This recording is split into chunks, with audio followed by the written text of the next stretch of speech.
Hello மக்களே, இன்றைக்கி நீங்கள் பார்த்தீங்கன்னா இப்போது பூலாம்பட்டியில் இருக்கோம். பூலாம்பட்டியில் பாருங்கள் பிளேஸ்லாம் இவ்வளோ அழகாக இருக்குன்னு. ஈவினிங் கிளைமேட் வேறு ரொம்ப அழகாக இருக்குது.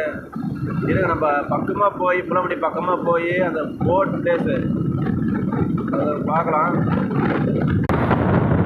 மக்களே பாருங்கள், பூலாம்பட்டி டவுன் பக்கமாக வந்துட்டோம். இன்னும் கொஞ்சம் தூரம் தான், இன்னொரு 1/2 கிலோமீட்டர் போனால் அந்த போட் நிற்கிற பிளேஸை பார்க்கலாம். போமாம்மா, கையை போட்டுட்டு இருக்கிறேன். போமாம்மா அங்கே போயிடாங்கம்மா. போனால் போயிட்டு போகிறாங்கடா அப்படியா?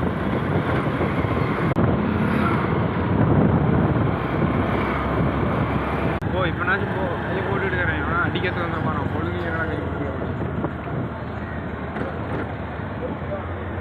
ஓட சொல்லியா கேட்டு குறைக்கூடாதா டேய்.